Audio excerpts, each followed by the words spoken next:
So in the midst of our Doncaster Rovers Stockport County coverage, we did receive some breaking news over the last 24 hours, and that is Barrow in League Two sacking their head coach Andy Whing. Now, we do have an official club statement from the club itself, and it reads as follows.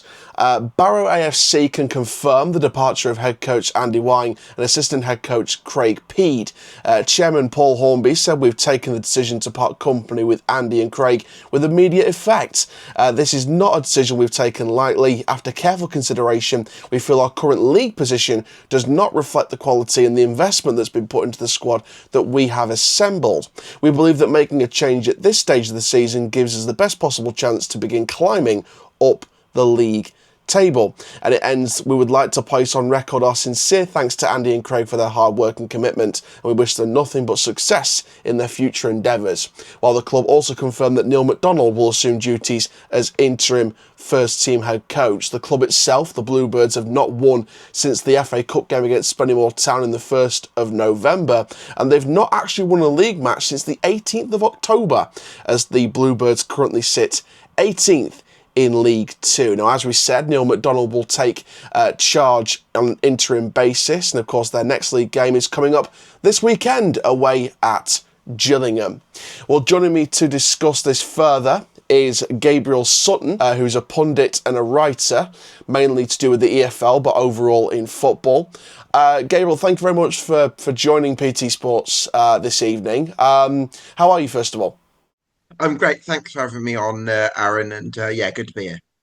Fantastic stuff. Let's just delve straight into this then, because Andy Whing has been sacked, along with his assistant Craig Peed, on the basis of the fact that they've not won a league game since mid-October. They've not won any games since the 1st of November with that FA Cup win over Spennymoor Town. Was it the right decision on a results basis, or did you feel like they could have given him more time? Well, actually, not necessarily on a results basis, because I think when you're maybe not too far away from where you are on the sort of the budgetary rank, I think you always want to give people more time. But I think the issue for me when it comes to Barrow, is I've never really been that convinced by them. I think when they've won, I saw them win 2-1 at Walsall, and they actually won with 10 men at the league leaders. And in most circumstances, you'd be giving them loads of credit for the sort of the spirit and determination to sort of pull off a result like that. But I also felt they were incredibly lucky, and they had a phenomenal goalkeeper in Will Stanway, who, in my opinion, has been the best goalkeeper in League Two this season. Um, and I think he's preserved them a lot of points. And in that particular game, it was literally like I actually wouldn't even say they defended that well. It was like literally like, how did Warsaw not score more? And I just don't think that's sustainable. They scored with like their two attacks all game, and I think it's been quite similar. I think they gained a lot of points early on through Stanway, through the opposition maybe being a bit wasteful in front of goal, and I think it's caught up with them a little bit. Now, listen, Andy Whing's an up and coming manager, someone who's done well in non-league football. So but ultimately, I think performances haven't been at the level. But I also don't think that he's the only one responsible. I think there's other people at the club that we can maybe come on to that also take some responsibility in this. And that's something I wanted to point out specifically today, is that when we look on the fans' reaction online, obviously we can't confirm or deny it in the stands because I've not been there every single week, and PT Sport haven't been there every single week. But what we can say from the online perspective is that a lot of the blame has been put to the door of the recruitment side of things. Is that a fair reflection? Do you think Barrow's summer window has been good enough on reflection? Well, I looked at the recruitment initially when I put a tweet out yesterday on the assumption that Barrow were working with the bottom six budget, because they are one of the smallest clubs in League Two. You'd go Harrogate Town, Accrington Stanley, Bromley in terms of fan base size. They've got a bit of investment. Newport. Barrow are one of those sort of five or six smallest clubs in the division. But actually, they have got a bit of external investment, and from what I can gather, it's more like possibly a top half budget. I think it's about 2.5 million that they're able to spend. Um, and so I was critical of their recruitment and thinking that it was a bottom end budget. But actually, with the money that they've spent, I'd probably be even more critical because of the 17 players they've signed since the summer transfer window opened, I'd say only one or two have really worked out. And yes, there might be mitigating factors with that. There might be injuries and one thing and another, but ultimately, I don't think the recruitment has been good enough. Obviously, difficultly losing Dean Campbell, Robbie Gotts, and Kean Spence, three players that are playing higher up now, so that makes it tricky. But that's where you need your sporting director to oversee a good recruitment process, and I don't think Barrows has been good enough. Is there anything in particular that you maybe wanted to see Barrow do a bit more in the summer? Is there any particular areas where Barrow needed to improve, where they maybe on reflection haven't improved, looking back on the summer window? Um, well, I don't think they replaced those three midfielders that I mentioned because they'd been so important. Campbell, Gotts, and Kean Spence. They've been so important to the successive top 10 finishes that they'd achieved under Pete Wild in 22-23 and 23-24. Obviously replacing those, they've not done that well enough. So I imagine that's going to be an area. I also think central defence is possibly a weakness. When they went to Warsaw, they had Ben Jackson playing somewhere in a sort of central defensive role. And I find that slightly odd because you think of Ben Jackson, don't you, as being more of a left-sided player, or he can play on the right, sort of cutting inside, but he's certainly not a centre half. So things like that I just find a little bit odd. Not sure Tyler Walker up top was a great choice as well.